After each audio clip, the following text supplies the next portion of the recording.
साधु साधु। नमो तस् भगवतो अरहतो सम्मा सम्बुद्धस्स। नमो तस् भगवतो अरहतो सम्मा सम्बुद्धस्स। नमो तस् भगवतो अरहतो सम्मा सम्बुद्धस्स। साधु साधु साधु। हमारे पूजनीय कल्याण मित्र गुरुभंते जी को हमारा कोटि कोटि प्रणाम। साधु साधु साधु। श्रद्धावान उपासक उपासिकागण, मध्यम निकाय का अभ्यास हम लोग कर रहे हैं। कल हमने आर्य परियेसन नाम के सूत्र का आरंभ किया, जिस सूत्र में हमको देखने को मिला कि भिक्षुओं ने भगवान बुद्ध जब श्रावस्ती में विराजमान थे तो भिक्षुओं ने आनंद भंते जी को बताया कि भंते, हमें धर्म का श्रवण करना चाहते हैं, बहुत दिनों से नहीं सुना। तो भगवान को आनंद भंते जी एक विहार में लेकर गए, रम्मकस्य नाम के ब्राह्मण के आश्रम में। और वहां पर भगवान ने भिक्षुओं को धर्म की कथा करते हुए सुनकर बड़े आनंदित हुए। और भगवान ने दो तरह की बात करने के लिए भगवान ने पुनः धर्म का उपदेश दिया। इसके पश्चात भगवान बुद्ध जी ने आर्य और अनार्य, यह दो खोजों के बारे में, पर्येसना के बारे में, गवेषणा के बारे में भगवान बुद्ध जी ने उपदेश दिया है। उसमें से एक है अनार्य खोज, अनार्य गवेषण। अनार्य को देखना क्या है? यह कि व्यक्ति जन्म लेता है और जन्म लेने वाले स्वभाव से होते हुए जो जन्म लेता है उन्हीं स्वभाव की वस्तुओं की खोज में लगा रहता है। स्वयं मरण धर्मा है और मरण धर्मा वस्तुओं की खोज में लगा है। स्वयं व्याधि धर्मा है और स्वयं बीमार होने वाले स्वभाव से युक्त और बीमार होने वाले स्वभाव को देखता है। स्वयं जरा धर्मा है, बूढ़ा होने वाला है और बूढ़ा होने वाले स्वभाव को देखता है। स्वयं शोक में पड़ा हुआ है और शोक की ही बातों को पाने के लिए वो खोज करते रहता है। स्वयं मैला होने वाले स्वभाव से युक्त है और जिन चीजों से मन मैला होता है इन्हीं चीजों के बारे में खोजने में लगा है। यह अनार्य पर्येषणा, अनार्य खोज, अनार्य गवेषण भगवान बुद्ध जी बताते हैं। फिर भगवान ने बताया कि एक है आर्य पर्येषणा। आर्य पर्येषणा क्या है? कि जन्म लेने वाले स्वभाव से है, पर इस जन्म लेने वाले स्वभाव का आदिनव, आदिनव का अर्थ क्या है? नुकसान, इससे होने वाले विपरीत परिणाम, इन आदि नवों को देखता है। इन्हें देखकर इनसे मुक्त होने वाले के लिए, निर्वाण की प्राप्ति के लिए उसकी खोज में लगता है।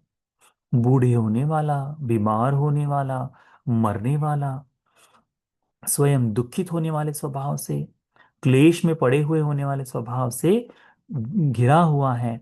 और इनके आदिनव, इनके नुकसान को देखकर इनसे बाहर निकलने की इच्छा से जो प्रयास करता है उसे आर्य पर्येषणा कहते हैं। यहां तक हमने सुना। फिर उसके पश्चात भगवान बुद्ध जी धर्म का उपदेश करते हैं। कहते हैं, अहंपि सुदं भिक्खवे पुब्बेव संबोधा। भिक्षुओं, संबोधि से पूर्व, यानी बुद्धत्व से पूर्व, अनभिसंबुद्धो बोधिसत्वो एव, जब मैं संबुद्ध नहीं बना था और जिस समय मैं बोधिसत्व था, अत्तना जाति धम्मो समानो जाति धम्मंगेव परियेसामि। जन्म लेने वाले स्वभाव से होकर जन्म लेने वाले स्वभाव की खोज में लगा रहता था। यानी बोधिसत्व की अवस्था तक बोधि भगवान अपने आप को क्या कहते हैं कि मैं अनार्य परेशना में ही था, अनार्य की खोज में लगा हुआ था। परंतु तत्समयं भिक्खवे एतद होसी, तब भिक्षुओं मेरे मन में, बोधिसत्व की अवस्था में रहते समय मेरे मन में ऐसा विचार जागा। अब ये कब की बात बता रहे भगवान? अतीत के जन्मों की क्या? नहीं, इस जीवन में रहते समय जन्म हुआ राजकुमार बनकर, सारा सुख संपत्ति ऐश्वर्य सब कुछ, सुंदर पत्नी, माता पिता देखभाल करने वाले, सारा साम्राज्य उन्हें जानता है। तो इस समय जीवन जीते समय उनके मन में वैराग्य था क्या? नहीं। इस संपूर्ण इसका आस्वाद लो। ये जब आस्वाद लेना है, इसका रस भोगना है, वो क्या है? जन्म लेने वाले स्वभाव से युक्त होकर जन्म लेने वाले स्वभाव को ही खोजने की कोशिश उस समय चल रही थी। तब भगवान कहते हैं कि तब बोधिसत्व की अवस्था में रहते हुए तत्समयं एतदहोसी, मेरे मन में ऐसा विचार जागा, मुझे ऐसा लगा कि इन्नुखो अहं अत्तानं जाति धम्मो समानो जाति धम्मं एव पर्येसामि। क्या ये मेरे लिए ठीक है कि मैं जन्म लेने वाले स्वभाव से युक्त हूं और जन्म लेने वाली वस्तुओं की ही खोज में लगा रहना? क्या मेरे लिए अच्छा है? ऐसा एक एक करते हुए भगवान देखते हैं। कहते हैं अत्तना संकिलेश धम्मो समानो, कि मैं मलिन होने वाले धर्म से युक्त हूं और मलिनता वाले ही चीजों की खोज में मैं लगा रहना क्या मेरे लिए ये ठीक है?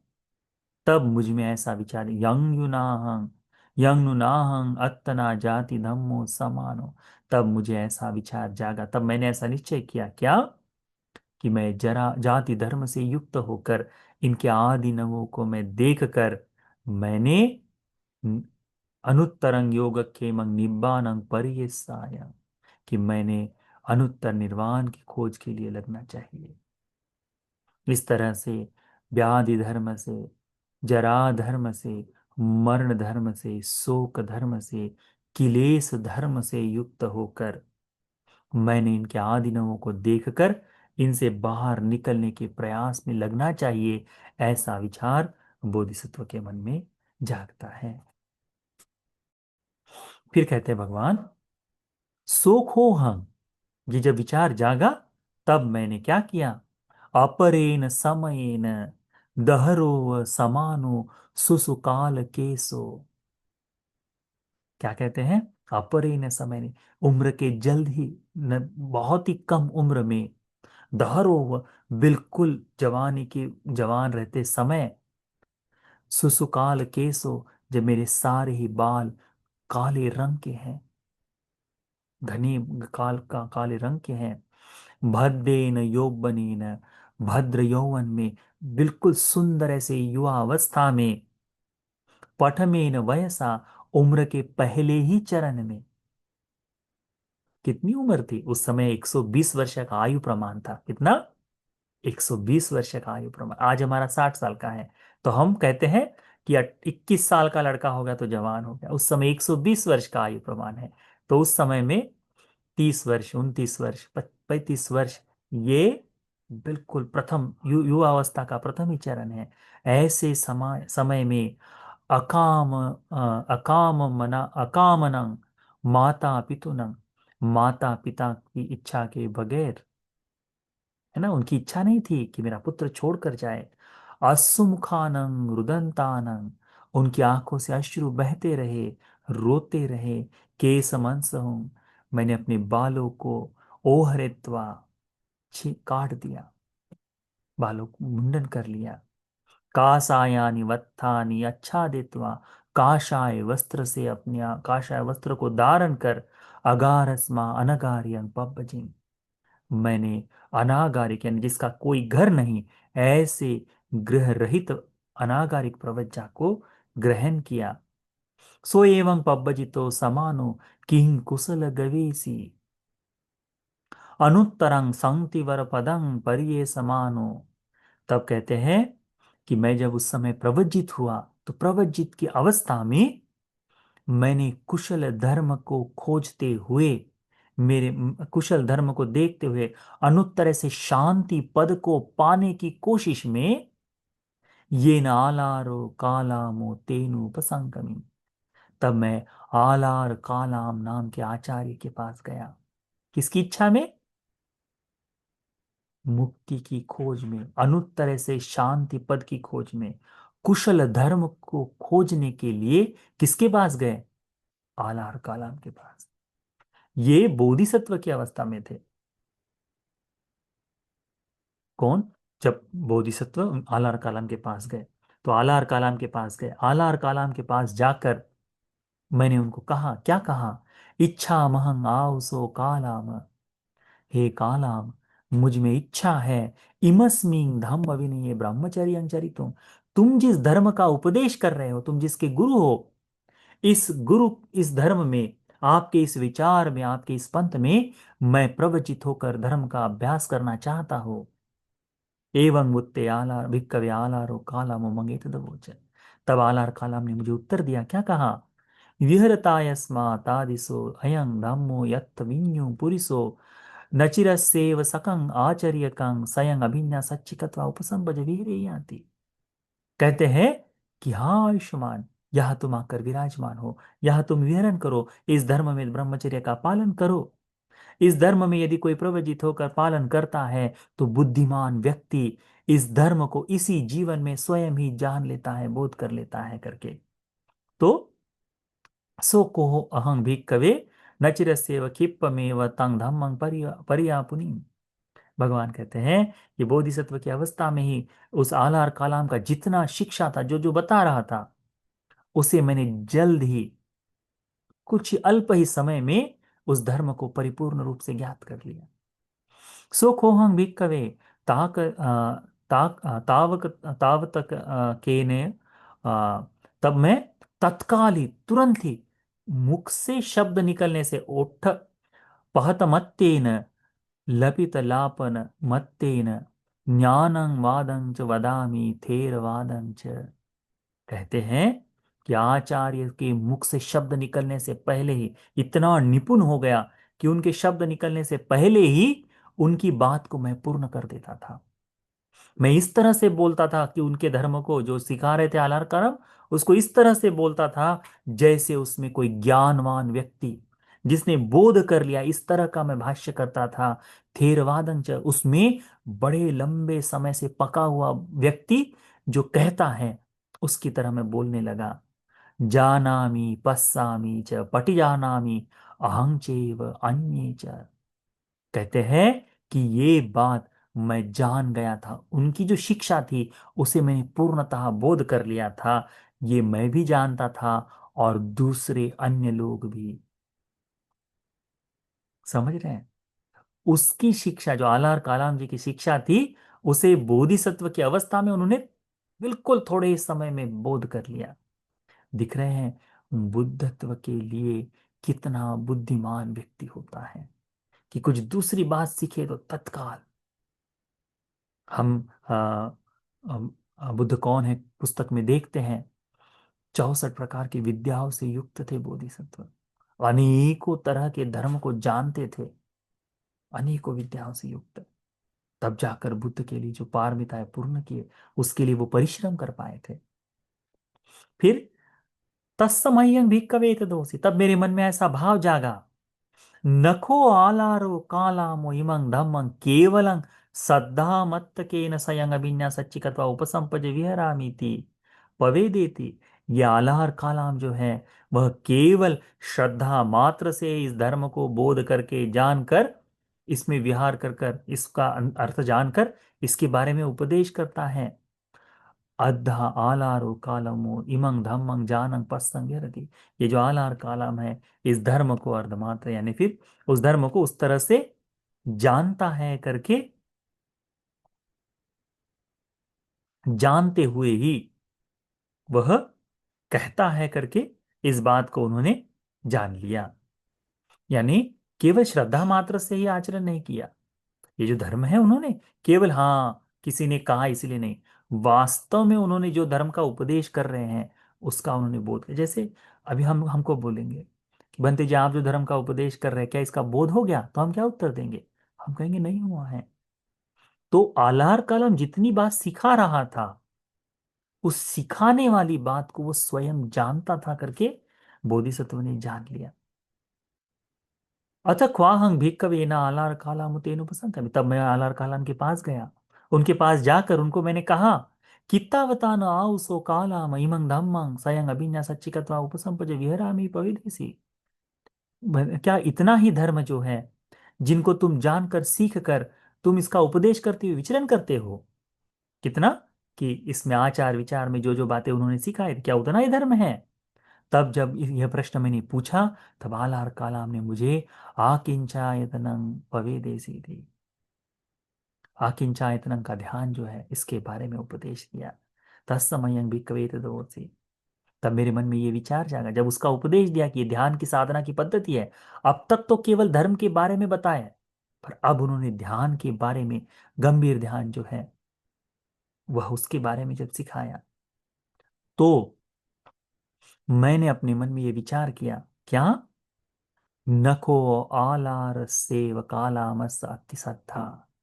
केवल आलार कालाम के पास श्रद्धा नहीं है, मय्यपति श्रद्धा थी, मेरे में भी श्रद्धा है। नको आलार सेव कालामस अति वीर्यं। केवल आलार कालाम में ही उत्साह जो कहते, वीर्य जो कहते वो नहीं है।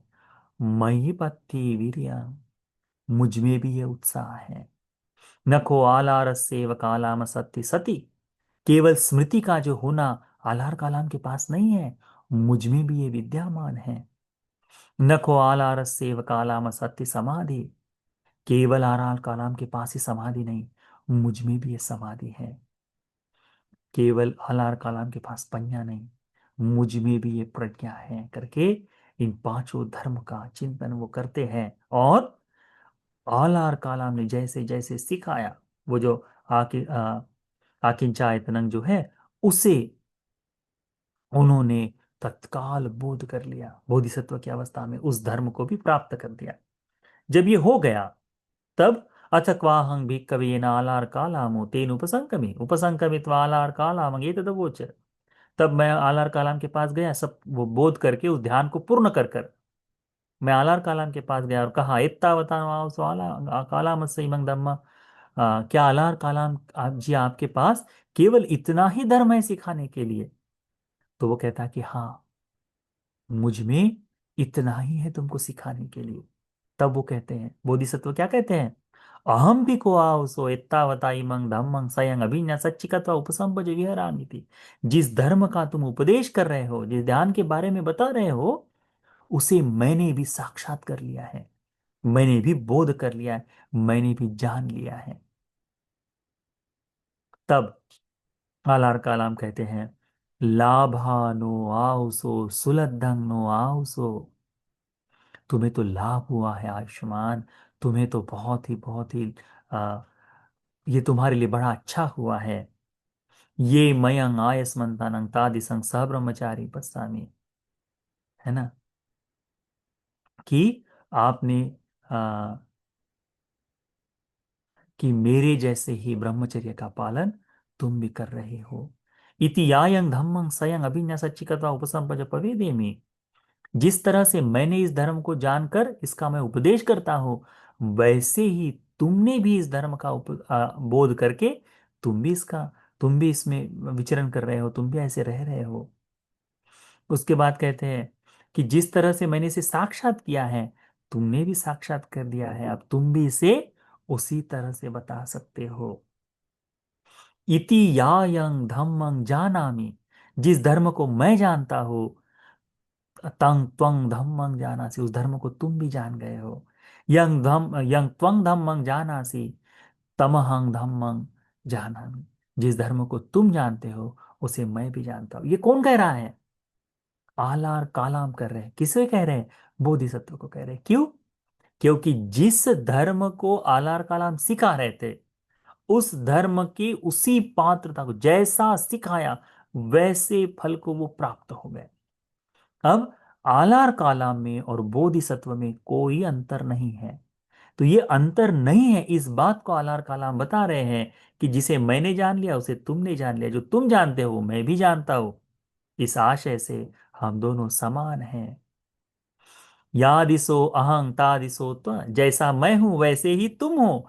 या दिशो त्वं ता दिशो अहं, जैसे तुम हो वैसा मैं हूं। एहि दान्यासो उभो वसंता इमं गणं परिहरामाति। कि आयुष्मान आओ, ये जो मेरे शिष्य है, ये गण है, इन दोनों को हम दोनों मिलकर संचालन करेंगे। इन दोनों को हम धर्म का उपदेश करेंगे। यानी जैसा गुरु, उसी फल को प्राप्त हो गया। बुद्ध के धर्म में ये कभी नहीं हो पाया। ये केवल अन्य धर्म में बाहरी दृष्टि से देखते हुए ही हो सकता है, बुद्ध के धर्म में नहीं हो सकता। तब इतिको भिक्कवे आलारो कालामो आचर्यो में समानो अत्तनो अंतेवासी मंग समाना अत्तना समपस समसमं ठपेसी। तब आलार कालाम ने, ये जो आचार्य बने हैं, ये आचार्य पद को मुझे भी दिया। और मैं शिष्य बनकर गया था उनके पास। तो शिष्य को अपने समान भाव में रखा, समान आसन पर बिठाया। उलाराय च मंग पूजाय पूजेसी। तब उन्होंने जो पूजा दिखाई है, पूजा जो है ना, वो सारा भाव उसमें प्रदर्शित कराया। तत्समयं भिक्खवे एतदवोसी। तब मेरे मन में ये भाव जो उत्पन्न हुआ, क्या? नायं धम्मो निब्बिदाय च विरागाय च निरोधाय च उपशमाय च अभिन्याय च अभिन्याय न संबोधाय न निब्बानाय संगतति। नायं धम्मो निब्बिदाय, ये जो धर्म है ये निर्वेद के लिए नहीं है। न विरागाय, ये वैराग्य के लिए नहीं है। न निरोधाय, न मुक्ति के लिए, निरोध के लिए नहीं। न उपशमाय, इसे बाहर निकलने के लिए नहीं है। न अभिन्याय, न साक्षात करने के लिए है। न संबोधाय, न बोधि के लिए है। न निब्बानाय संवतति, ये जो आलार कालाम का मार्ग है ये विमुक्ति के लिए नहीं है। यावदेव आकिंच न्यायतन आ, न्याय आकिंचा आकिंच न्यायतन नुपत्ति आती, ये केवल आकिंचन न्यायतन जो है, आकिंचायतन जो धर्म है उस समाधि के प्राप्ति भर के लिए ही है, उससे आगे चलने के लिए नहीं। सोखोऽहं भिक्खवे तं धम्मं अनलंकरित्वा तस्मा धम्मं निब्बिजं अपक्कमी। तब मैंने उस धर्म को छोड़कर, उस धर्म को, वही उससे अलंकार जो हुआ था उसे बाहर निकलकर अब मैं बाहर निकल आया। ऐसा बल चाहिए, ऐसा बल चाहिए कि जब उस धर्म में मुक्ति न दिखे तब वहां से बाहर निकलने का सामर्थ्य केवल बोधिसत्व में है। अनेकों लोग प्रपंच में फंसे हैं। अनेकों लोग फंसे हुए किस बात में? कि अरे जल चढ़ा दो, गंगा नहा लो, आ, नाम जप लो, होम हवन यज्ञ आदि कर लो, इतनी मात्र से मुक्ति मिल जाएगी। और लोग, हाँ, कांधों पर वहां से पानी लेकर आ जाओ हरिद्वार से और जल चढ़ा दो, ये तुम्हारे मुक्ति के लिए काम में आएगा। इस प्रपंच में फंसे हुए हैं, प्रपंच में। यदि ये जो इतना परिश्रम करके, इतना थक कर बिना चप्पल के आने वाले लोग जो हैं, यदि इनमें से थोड़ा सा भी सामर्थ्य इनमें, इनका जिनका जितना वीर्य जो है, यह वीर्य यदि धर्म के लिए इस्तेमाल कर ले तो बहुत उन्नति होगी। परंतु मिथ्या दृष्टि में रहने के कारण वो नहीं हो सकता। ऐसा ही है। भगवान बनने से पहले बोधिसत्व की अवस्था में उन्होंने देखा कि ये धर्म जिसका मैं अभ्यास कर रहा हूं मुक्ति के लिए नहीं, तो छोड़कर निकल आए। तब मैंने पुनः मुक्ति की खोज में पर्येषणा करते हुए चलते रहा। तो तब मैंने देखा कि वहां उदक रामपुत्र नाम के एक प्रसिद्ध आचार्य उस समय विद्यमान है। तब मैं उन आचार्य के पास गया और उनको कहा कि मुझे इस धर्म विनय में प्रवृत्त होना है, मैं चाहता हूं कि आपके पास सीखूं। तो उन्होंने कहा ठीक है, उदक रामपुत्र जी ने कहा ठीक है, तुम यहाँ रह सकते हो, ये धर्म है, इसी धर्म का मैं उपदेश करता हूँ। तो जैसे जैसे उन्होंने सिखाया, कुछ ही दिनों में, कुछ ही समय में मैंने उस धर्म को बोध कर लिया और इतना पंडित हो गया कि मुझे सरीखा समझने लगे, मेरे अलावा दूसरे लोग भी जानने लगे। तब मैंने उदक रामपुत्र के पास जाकर पूछा कि क्या आप यही इतना ही धर्म का उपदेश करते हैं? तब उन्होंने मुझे नेव संज्ञा ना संज्ञातनम करके ध्यान की जो पद्धति है, निरोध समापत्ति के लिए लगने वाले जो ध्यान है ना, उसमें से एक है ये नेव संज्ञा ना संज्ञायतनम। तो इसका ना तो संज्ञा है, ना ही आ, यानी अलग अलग संज्ञाएं ना है, संज्ञाओं का संचय करके इस तरह का जो भाव जागता है वह, उसके बारे में, या उसके बारे, उस ध्यान के बारे में सिखाया। सिखाने के बाद मैंने देखा कि हाँ, उदकराम पुत्र ने ये खुद ही बोध किया है। तो वीर्य उनके पास नहीं, मेरे पास भी है। श्रद्धा उनके पास नहीं, मेरे पास भी है। सती जो है उनके पास नहीं, मेरे पास भी है। ध्यान साधना भी जो है मेरे पास भी है। प्रज्ञा केवल उनके पास नहीं, मेरे पास भी है। ऐसा देखकर उनकी तरह मैंने अभ्यास करते हुए जो वो सिखा रहे थे उस धर्म को बोध कर लिया। जब मैं जान गया तब मैं उदक राम पुत्र के पास गया और उनको कहा कि क्या इतना ही धर्म आप सिखाते हो? तो उन्होंने कहा हाँ, मैं इतना ही धर्म सिखाता हूँ। तो मैंने कहा कि जो धर्म तुम सिखाते हो उस धर्म को मैंने बोध कर लिया है। तो उन्होंने कहा, उदक रामपुत्र ने कहा, लाभ है तुम्हारे लिए, बड़ा अच्छा है, भला है तुम्हारा कि तुमने इसे सीख लिया है। अब जैसे तुम हो वैसे मैं हूं, जैसा मैं हूं वैसे तुम हो। जिसे मैं जानता हूं उसे तुम जानते हो, जिसे तुम जानते हो उसे मैं जानता हूं। आओ हम दोनों मिलकर ये शिष्यगणों के गुरु बनकर यहाँ रहे। तब मैंने देखा कि ये जो धर्म है, ये धर्म निर्वेद के लिए नहीं, वैराग्य जिससे जागता है, वैराग्य से पूर्व में जागने वाला जो भाव है उसके लिए नहीं। ये वैराग्य के लिए नहीं, निर्वाण के लिए नहीं, बोध के लिए नहीं। ये धर्म केवल ध्यान साधना की उस स्थिति तक पहुंचाने मात्र के लिए है। ऐसा जानकर मैं वहां से बाहर निकलकर पुनः निर्वाण की खोज में चल पड़ा। तब सोखो अहं भिक्खवे किं कुशल गवेषि अनुत्तरं शांति वर पदं परिये समानो। तब मैं शांति के पद को पाने के लिए, कुशल धर्म को खोजने के लिए मैं चलते रहा। कहाँ गया? मगधेषु अनुपुब्बेन चारिकां चरमानो येन उरिरेला सेना निगमो तद तदवसिरं तदवसरिं। कहते हैं कि मैं क्रमानुकूल चलते चलते चलते मगध राज्य में उर्विला जो गांव है सेनानियों का, उनके उस सेनानी गांव में मैं आया। तत्थदस्सं रमणीयं भूमि भागं। तब मैंने वहां रमणीय भूमि को देखा। पासादिकं च वन संतन। बहुत ही सुंदर ऐसे वन वनों में मैंने देखा। नदीं च सन्दन्तीं सेतकं। नदी बिल्कुल सुंदर ऐसे बह रही है जिसकी शीतल हवा ठंडक पहुंचा रही है। सुपतितं रमणीयं। वो सारी चीजें जो है वहां पर, पानी पानी के लिए जो नदी का पाट है बहुत सुंदर तरह से रखा है ना। पहले के जमाने में होता है ना, वो उतरने के लिए पार्ट बनाए जाते हैं। तो बढ़िया से अच्छी तरह से प्रतिष्ठित है करके सारी बातें देखते हैं। समन्ताच गोचर गाम। समन्ता यानी नजदीक ही सेनानी गांव है। तो इस नदी के किनारे में रह सकता हूँ, ध्यान कर सकता हूँ। और नजदीक ही सेनानी गांव है। वहां मैं, गोचर गाम का अर्थ होता है भिक्षाटन के लिए जाना। तो मैं वहां भिक्षा मांग सकता हूँ, आवश्यकता की वस्तुओं के लिए जा सकता हूं। तत्समय यंग भी कवेत दोषी। तब मेरे मन में ऐसा विचार जागा कि ये सारी चीजें बढ़िया सुंदर तरह से है। अलंग वदितं कुलपुत्रस्य पदानित्यकस्य पदानायाति। अब ये सारी चीजें मुझे, जो श्रमण के लिए जितनी आवश्यक वस्तु है, सारी चीजें मुझे अच्छी तरह से प्राप्त हो गई है। अब वीर्यवान कुलपुत्र को क्या करना चाहिए? उत्साह करना चाहिए। प्रधान वीर्य को जो बढ़ाना है ना, वह उस प्रधान के सहारे, जोर जबरदस्ती के सहारे, अच्छे से बलपूर्वक मैंने धर्म साधना का अभ्यास करना चाहिए। और ऐसा विचार कर कर मैं वहां बैठ गया। तथेव निसीदिन। तब मैं बैठ गया। अलमिदं पदानायाति। और मैंने अपने मन में उत्साह को जगाया, वीर्य को जगाया, और प्रबल ऐसा प्रखर ऐसा मैंने अभ्यास किया। सोखो अहं भिक्खवे अत्तना जाति धम्मो समानो।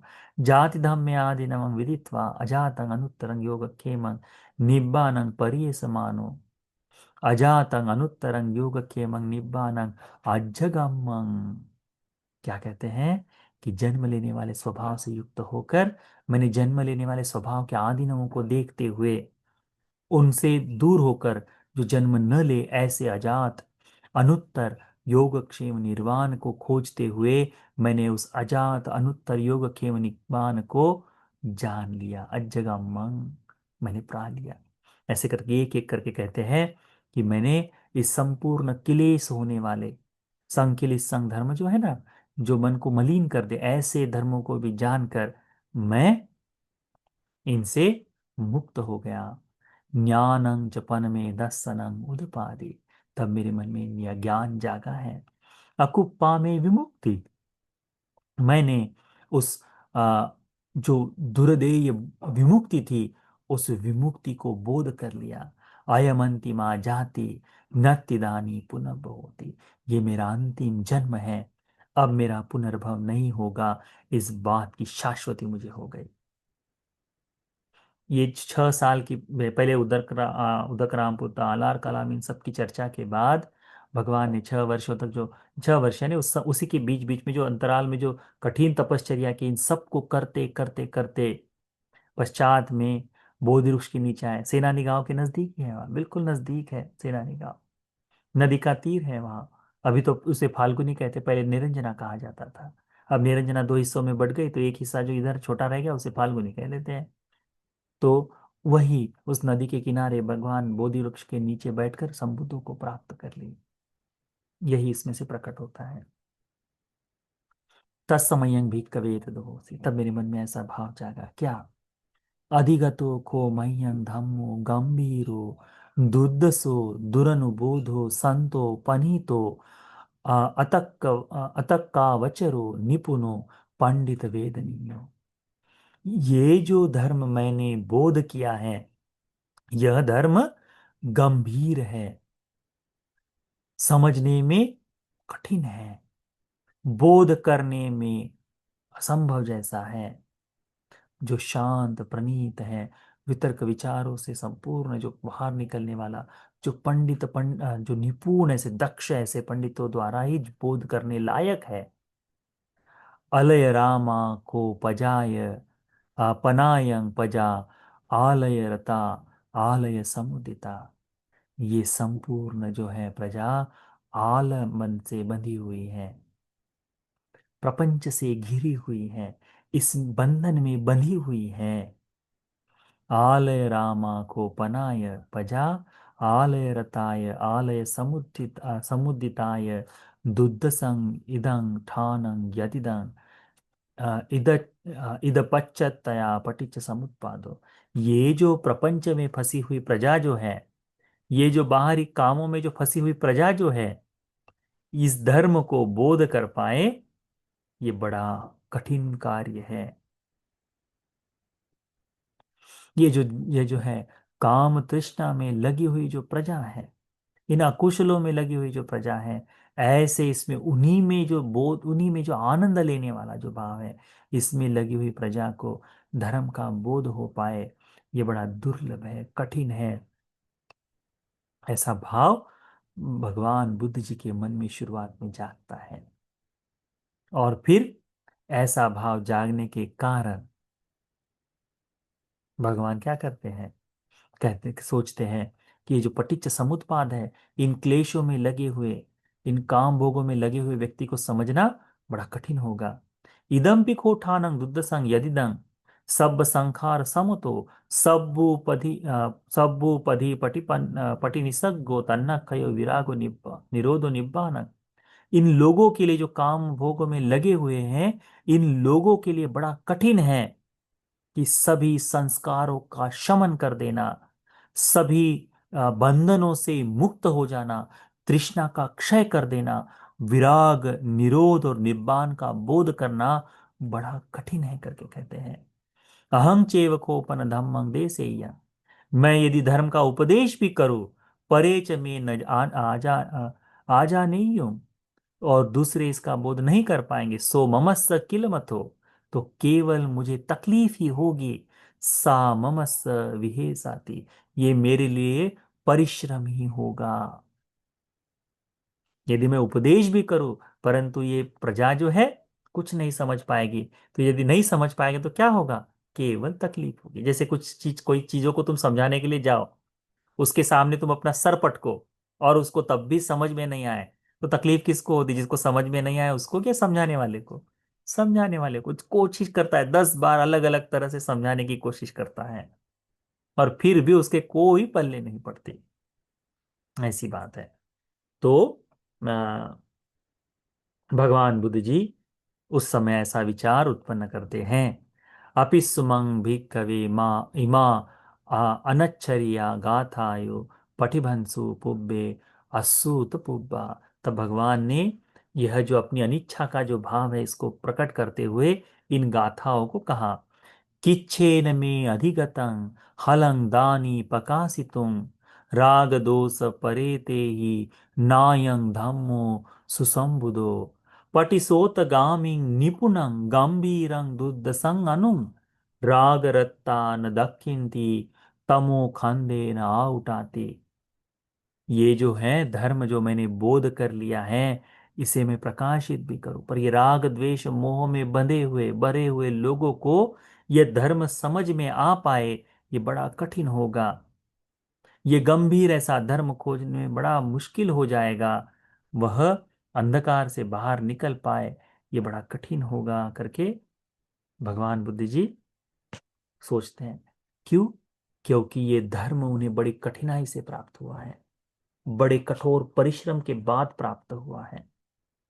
बहुत परिश्रम करते हुए उन्होंने जाना है, और ये धर्म इतना कठिन है कि सामान्य व्यक्ति को समझ में आए इसकी संभावना कम दिख रही थी। तब मेरे मन में ऐसा विचार जागा करके इतिह में भी कवे पटिसिंचिक्कितो अप्पो अप्पो सुखाय सुखताय चित्तं नमति नो धम्म देशनाय। तब मेरे मन में ऐसा मेरा मन इस तरह से झुका कि मैं इस विमुक्ति सुख का आनंद लूं। नो धम्म देशनाय, तब उस धर्म देशना के बारे में मेरे मन में अधिक विचार नहीं जा। अतको भिक्कवे ब्राह्मणो सहमपति स मम चेतसा चेतो परिवितक्क मඤ्ඤायत दोषे। तब मेरे मन की बात को ब्रह्म सहमपति ने जाना और उनके मन में ऐसा भाव जागा। यानी भगवान के मन में जब धर्म उपदेश करने के लिए इच्छा उनका मन नहीं झुक रहा था, तो ऐसे समय में उनका उनके मन का ये भाव ब्रह्म सहमपति ने जाना और उनके मन में ये विचार आया। नसति वत भो लोको विनश्यति वत भो लोको। नाश हो जाएगा इस लोक का, विनाश हो जाएगा इस लोक का करके। यत्र ही नाम तथागत सरहतो सम्मा संबुद्धस्स। जो ये तथागत रह सम्यक संबुद्ध है, यदि ये अनिच्छुक हो जाए, केवल धर्म की इच्छा धर्म की साधना में ही लगे रहे और धर्म की अनिच्छा दर्शाए, तो क्या होगा? विनाश हो जाएगा। ऐसा भाव जानकर अथ को भिक्कवे ब्रह्मा साम्पति से यथापि बलवा पुरिसो सम्मिजतं वा बाहं पसारेय पसारितं वा बाहं सम्मिजेय। तब यह भाव उनके मन में जागते ही ये जो साम्पति ब्रह्मा है, बलवान पुरुष, जैसे अपनी हाथों को ऐसा मोड़ता है और ऐसा फैलाता है। कितना समय लगता है इसको? कुछ परिश्रम लगता है? कुछ नहीं। ऐसे ही बल से ब्रह्मलोक से जाकर च्युत होकर यहाँ भगवान के सम्मुख उपस्थित हो गए। ब्रह्मलोक के अंतरहित ब्रह्मलोक से अंतर्धान होकर मम पूर तो पात्र होसी, मेरे सम्मुख में भगवान बुद्ध जी आए। भगवान बुद्ध जी के सामने ब्रह्म संपत्ति आ गए। अत को भिक्खवे ब्रह्मा संपत्ति एक संग उत्तरा संगं करित्वा। ये बड़ी विशेष बात है। अपना गौरव प्रकट करने के लिए उनका जो ऊपर का वस्त्र है वो ये दोनों कंधे से एक कंधे पर लिया उन्होंने। एक कंधे पर लेकर मुझे प्रणाम किया। तेन अंजलिं पनामित्वा, मुझे प्रणाम कर कर इस तरह से कहा। क्या कहा? देसे तु भंते भगवा धम्मं। भगवान भंते, धर्म का उपदेश करो। देसे तु सुगतो धम्मं, हे सुगत धर्म का उपदेश करो। संधि सत्ता अपर जखता अपर जख जाति का असवनता धम्मस परिहायन्ति। इस लोक में ऐसे भी लोग हैं जो अल्प ऐसे गंदगी वाले हैं, अल्प ऐसे दोष वाले हैं, परंतु यदि उन्हें धर्म का उपदेश सुनने को न मिले तो वे भवसागर के पार नहीं जा सकते। भविष्यन्ति धम्मस्य अन्यतारोति। कहते हैं कि उनकी परिहानि होगी, परंतु उन्हें धर्म का बोध नहीं हो पाएगा करके कहते हैं। संसार में धर्म के अनेकों लोग जिज्ञासा में भी दिखाई देंगे, धर्म को जानने की कोशिश करेंगे, धर्म जानना चाहते हैं। भविष्यन्ति धम्म संजातारो, कि भविष्य के लोग भी धर्म को जानना चाहते हैं। इदमोच भिक्कवे ब्रह्मा सहपति, ऐसा कहने के बाद ब्रह्मा सहपति ने इन गाथाओं को कहा है। पातुर होसी मगधे सुपुब्बे, धम्मो अशुद्धो समलेहि चिंतितो, अपापुरेतं अमतस्य द्वारं, सुनंतु धम्मं विमलेनानुबुद्धं। कहते हैं इस मगध में ऐसे लोग हैं कि अशुद्ध धर्म का उपदेश देने वाले मलिन ऐसे व्यक्ति, मलिनता से भरे हुए मगध में बहुत से विचार वाले लोग घूम रहे हैं, सदा पैदा हुए हैं।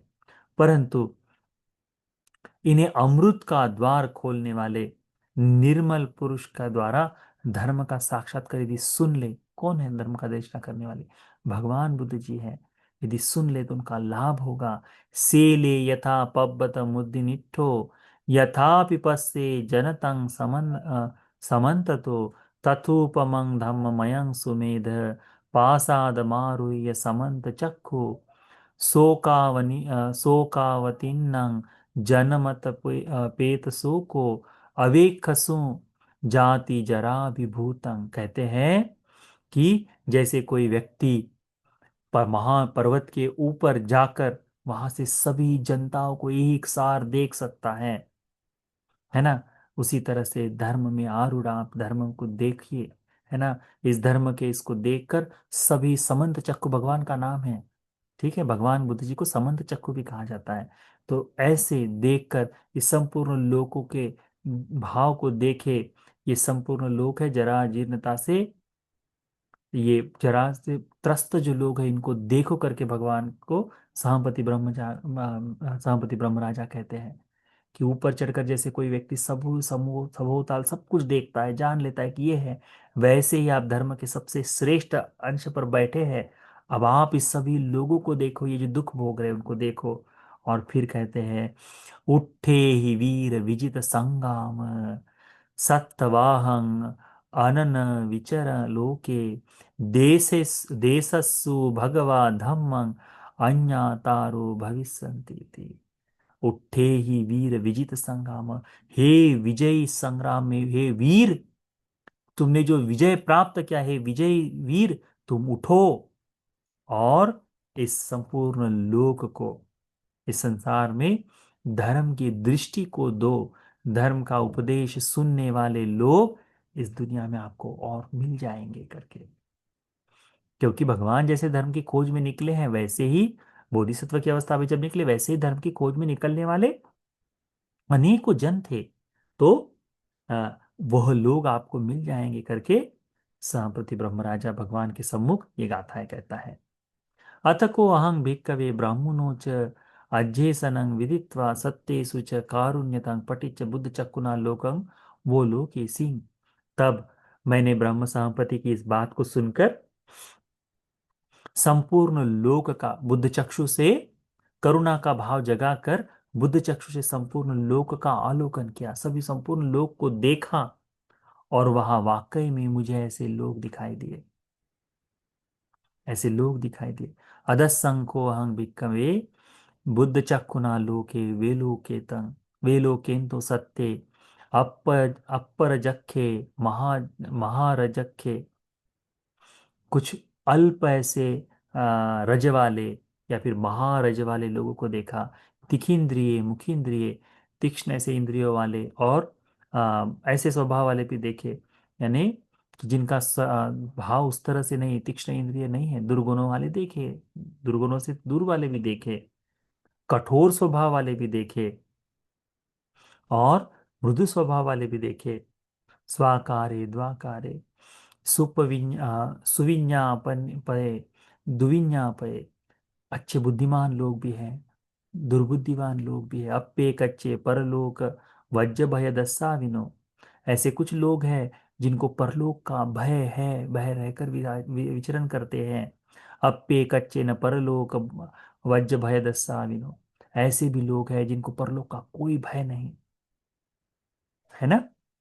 ये भगवान बुद्ध जी बुद्ध चक्षु से देख रहे हैं।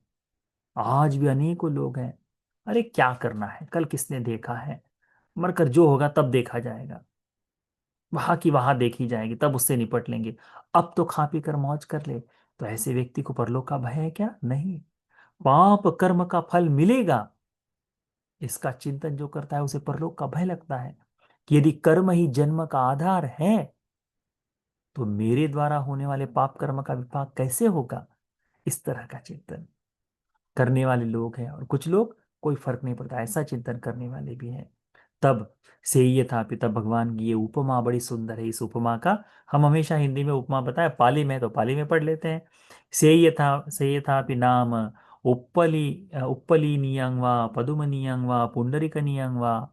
तब चाहे कोई पद्म हो, या उपल हो, अलग अलग एक ही कमल की अलग अलग शाखाएं, अलग अलग वर्णों में ये कमल है ना। सिंगल एक पत्ती वाला कमल आता है, बहुत सारे पत्तों वाला कमल आता है, या फिर नीले रंग का भी कमल आता है ना।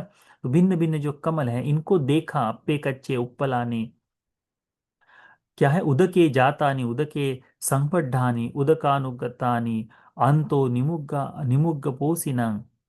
उसमें मैंने देखा कि ये जो कमल है, पद्म है, पुंडरीक है, इनमें से कुछ कमल जो है जल के नीचे ही है, कीचड़ में ही।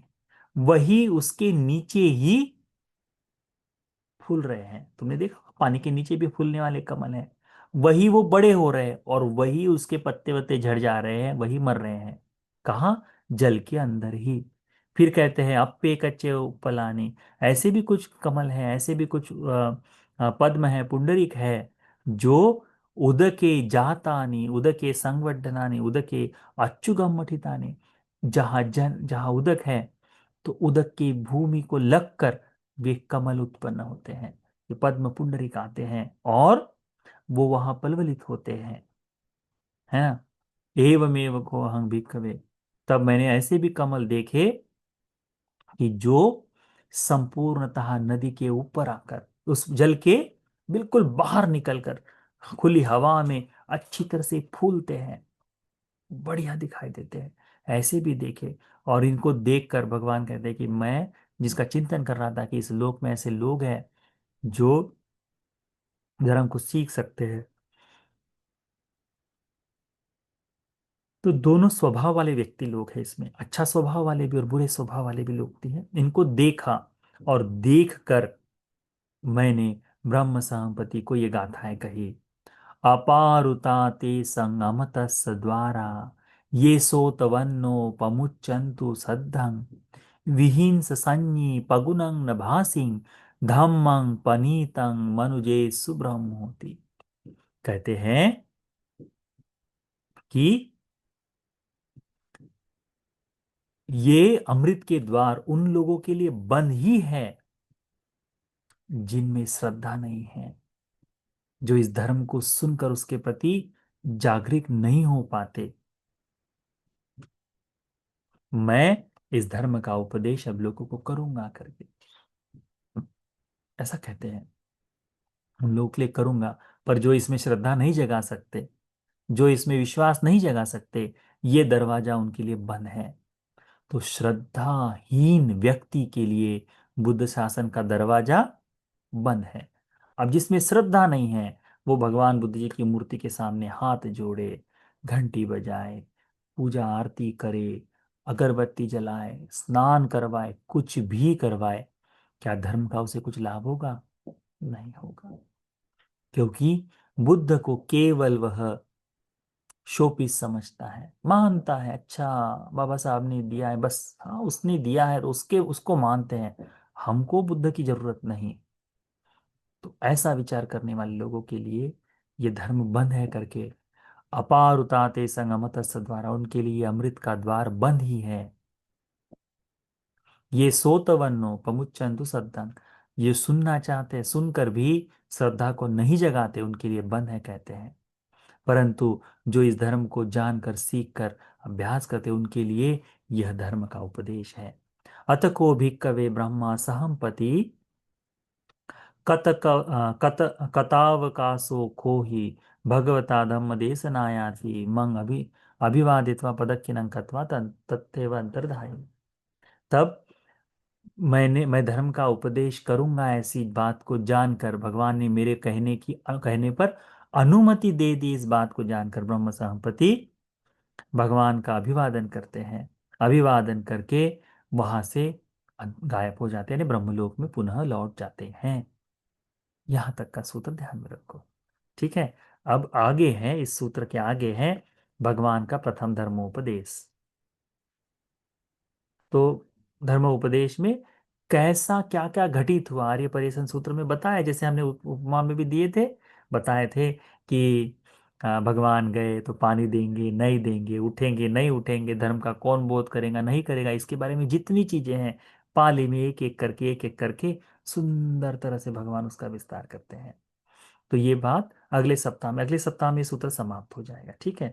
तो यह जो है अब तक का सूत्र ध्यान में रखो। भगवान ने धर्म का बोध कर लिए, यहाँ तक ध्यान में रखो। धर्म की इच्छा अनिच्छा जागी, क्यों जागी ये ध्यान में रखो। और इच्छा जब जागी तो उसके लिए कितना कल्याण हुआ है हम लोगों का, उसको देखो। तो ये जो सदसूत्र का उपदेश है आप सभी को इस बुद्ध शासन में चार आर्य सत्य के बोध के लिए उपकारी हो जाए। साधु साधु साधु।